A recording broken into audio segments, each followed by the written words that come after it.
ನಮಸ್ತೆ friends, good food land ಚಾನಲ್ಗೆ ನಿಮಗೆಲ್ರಿಗೂ ಆತ್ಮೀಯ ಸ್ವಾಗತ. ಕೊಡ್ಡೈ ಫಿಶ್ ನೋಡಿ, ಇದು ದೊಡ್ಡದಾದ ಕೊಡ್ಡೈ ಫಿಶ್. ಇದನ್ನು ಇವತ್ತು ನಾನು ಫ್ರೈ ಮಾಡಿ ತೋರಿಸ್ತೇನೆ. ಇದು ಮೀನು ಸಪ್ಪೆ ಅಂತ ಹೇಳ್ತಾರೆ. ಹೌದು, ಇದು ಸ್ವಲ್ಪ ಸಪ್ಪೆ, ಆದರೆ ಇದಕ್ಕೆ ಕೆಲವು ಇಂಗ್ರೀಡಿಯೆಂಟ್ಸನ್ನೆಲ್ಲ ಮೊದಲೇ ನಾವು ರೆಡಿ ಮಾಡಿ ಹಾಕಿ ಸ್ವಲ್ಪ ಮ್ಯಾರಿನೇಟ್ ಮಾಡಿಟ್ರೆ ಚೆನ್ನಾಗಿ ಟೇಸ್ಟ್ ಬರ್ತದೆ. ಬಾಕಿ ಮೀನು ಫ್ರೈ ಮಾಡಿದಷ್ಟೇ ರುಚಿಯಾಗಿ ಇದು ಆಗ್ತದೆ. ಹಾಗಾದರೆ ಸರಿ, ಹೇಗೆ ಮಾಡೋದೆಂದು ನೋಡುವ. ಒಂದು 10 ಬೆಳ್ಳುಳ್ಳಿ, ಮತ್ತೊಂದು ದೊಡ್ಡ ತುಂಡು ಶುಂಠಿ ಸಾಧಾರಣ 2 ಇಂಚಿನಷ್ಟು, ಮತ್ತೊಂದು 2-3 ಕಾಯಿಮೆಣಸು. ಇದನ್ನೆಲ್ಲವನ್ನು ಸ್ವಲ್ಪ ನೀರಿಗೆ ಹಾಕಿ ಮಿಕ್ಸಿ ಜಾರಲ್ಲಿ ಇದನ್ನು ನುಣ್ಣಗೆ ರುಬ್ಬಿ ಪೇಸ್ಟ್ ರೆಡಿ ಮಾಡಬೇಕು ನಾವು. ಇದು ಸಾಧಾರಣ ಒಂದು ಮುಕ್ಕಾಲು ಕೆ ಜಿಯಷ್ಟು ಮೀನಿಗಿದು ಸರಿಯಾಗ್ತದೆ. ಅದಕ್ಕೋಸ್ಕರ ಇದರಲ್ಲಿ ನಾನು 3 ಈಗ ದೊಡ್ಡದು ಈಗ ತೆಗೆದುಕೊಂಡಿದ್ದೇನೆ. ನೋಡಿ ಇಷ್ಟು ನುಣ್ಣಗಾದರೆ ಸಾಕು.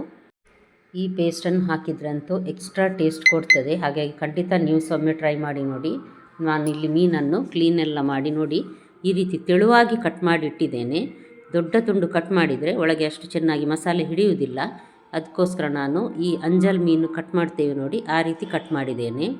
ಇದರಲ್ಲಿ ಈಗ ನಾವು ರೆಡಿ ಮಾಡಿಟ್ಟಿದ್ದ ಜಿಂಜರ್ ಗಾರ್ಲಿಕ್ ಚಿಲ್ಲಿ ಪೇಸ್ಟರೆಲ್ಲ ಅರ್ಧ ಭಾಗದಷ್ಟನ್ನು ನಾನು ಇದಕ್ಕೆ ಹಾಕ್ತಾ ಇದ್ದೇನೆ. ಈಗ ಉಳಿದರ್ಧ ನಂತರ ಹಾಕುವ. ಇದಕ್ಕೆ ರುಚಿಗೆ ಉಪ್ಪು ಮತ್ತು ಅರಸಿನ ಮತ್ತು ಒಂದು 2 ಟೇಬಲ್ ಸ್ಪೂನ್ನಷ್ಟು ನಾನಿಲ್ಲಿ ವಿನಿಗರ್ ಹಾಕಿದ್ದೇನೆ. 2 ಟೀ ಸ್ಪೂನ್ ಸಾಕು.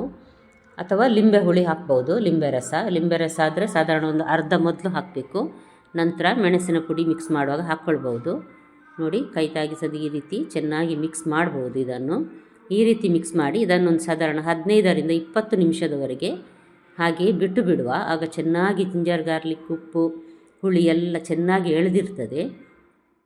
ಈಗ ನಾನು ಇದನ್ನು ಹಾಗೆ ಇಟ್ಬಿಡ್ತೇನೆ. ಈಗ ಮಸಾಲೆ ಹುಡಿ ರೆಡಿ ಮಾಡುವ. ಉಳಿದ ಜಿಂಜರ್ ಗಾರ್ಲಿಕ್ ಚಿಲ್ಲಿ ಪೇಸ್ಟನ್ನು ನಾನೀಗ ನೋಡಿ ಒಂದು ಬೌಲಿಗೆ ಹಾಕ್ತಾ ಇದ್ದೇನೆ, ಸ್ಟೀಲ್ ಬೌಲಿಗೆ. ಇದಕ್ಕೆ ಕಾಶ್ಮೀರಿ ರೆಡ್ ಚಿಲ್ಲಿ ಪೌಡರ್ ನಾನು 1.5 ಟೇಬಲ್ ಸ್ಪೂನ್ನಷ್ಟು ಹಾಕ್ತಾ ಇದ್ದೇನೆ. ಅದೇ ರೀತಿ 1 ದೊಡ್ಡ ಟೇಬಲ್ ಸ್ಪೂನಲ್ಲಿ ಕೆಂಪು ಮೆಣಸಿನ ಪುಡಿಯನ್ನು ಹಾಕ್ತಾ ಇದ್ದೇನೆ. ಇದು ಖಾರ ಒಳ್ಳೆ ಕೊಡ್ತದೆ. ಕೆಂಪು ಮತ್ತು ಕಾಶ್ಮೀರಿ ರೆಡ್ ಚಿಲ್ಲಿ ಪೌಡರ್ ಇದೆ ನೋಡಿ, ಅದು ಒಳ್ಳೆ ಬಣ್ಣ ಕೊಡ್ತದೆ. ಅದಕ್ಕೋಸ್ಕರ ನಂತರ ಇದಕ್ಕೆ ಒಂದು ಅರ್ಧ ಟೇಬಲ್ ಸ್ಪೂನ್ನಷ್ಟು ಪೆಪ್ಪರ್ ಪೌಡರ್, ಕರಿಮೆಣಸಿನ ಪುಡಿ ಹಾಕ್ತೇನೆ. ಉಪ್ಪು ನಾವು ನೋಡಿ ಹಾಕ್ಕೊಳ್ಬೇಕು, ಯಾಕಂದರೆ ಮೊದಲು ಮೀನನ್ನು ಮ್ಯಾರಿನೇಟ್ ಮಾಡುವಾಗ ಹಾಕಿದ್ದೇವೆ.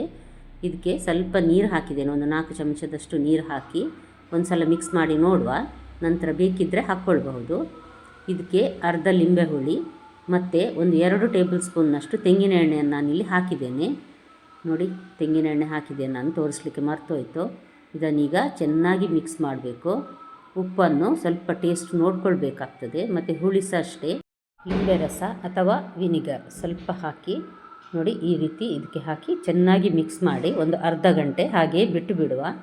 ಸಾಧಾರಣ ಬೆಳಿಗ್ಗೆ ಮೀನು ತಂದರೆ ಇದನ್ನೆಲ್ಲ ರೆಡಿ ಮಾಡಿ ಮಧ್ಯಾಹ್ನದ ಹೊತ್ತಿಗೆ ಫ್ರೈ ಚೆನ್ನಾಗಿ ಮ್ಯಾರಿನೇಟ್ ಆಗಿರ್ತದೆ. ಇದು ನೀವಿನ್ನೂ ನನ್ನ ಚಾನಲ್ ಗುಡ್ ಫುಡ್ ಲ್ಯಾಂಡನ್ನು ಸಬ್ಸ್ಕ್ರೈಬ್ ಮಾಡಿಲ್ಲ ಅಂದರೆ ದಯವಿಟ್ಟು ಸಬ್ಸ್ಕ್ರೈಬ್ ಮಾಡಿ.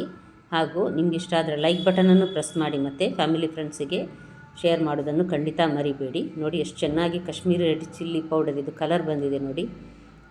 ಎಣ್ಣೆ ಹಾಕೋದ್ರಿಂದ ಕಾವಲಿಗೆ ಮೀನು ಅಂಟಿರುವುದಿಲ್ಲ, ತೆಗಿಲಿಕ್ಕೆಲ್ಲ ಸುಲಭ ಆಗ್ತದೆ ಫ್ರೈ ಆದ ನಂತರ. ಇಲ್ಲಿ ತೆಂಗಿನ ಎಣ್ಣೆಯನ್ನು ನಾನೀಗ ಕಾವಲಿಗೆ ಹಾಕ್ತಾ ಇದ್ದೇನೆ. ಇದು ಒಂದು ಸಲ ಎಣ್ಣೆ ಬಿಸಿ ಆಗಲಿ. ನಂತರ ಲೋ ಟು ಮೀಡಿಯಮ್ ಹೀಟಲ್ಲಿ ಇದನ್ನು ನಾವೀಗ ಫ್ರೈ ಮಾಡಲಿಕ್ಕುಂಟು. ನಾನಿಲ್ಲಿ ರವೆ ತೆಗೆದುಕೊಂಡಿದ್ದೇನೆ. ಇವತ್ತು ರವಾ ಫ್ರೈ ತೋರಿಸ್ತಾ ಇರುವುದು ನಾನು.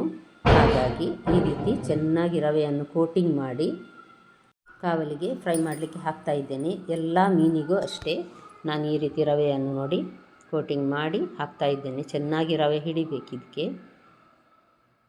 ಈಗ ಎಣ್ಣೆ ಫ್ರೈ ಆಗಲಿಕ್ಕೆ ಸ್ವಲ್ಪ ಬಿಸಿ ಆಗಿದಷ್ಟೇ.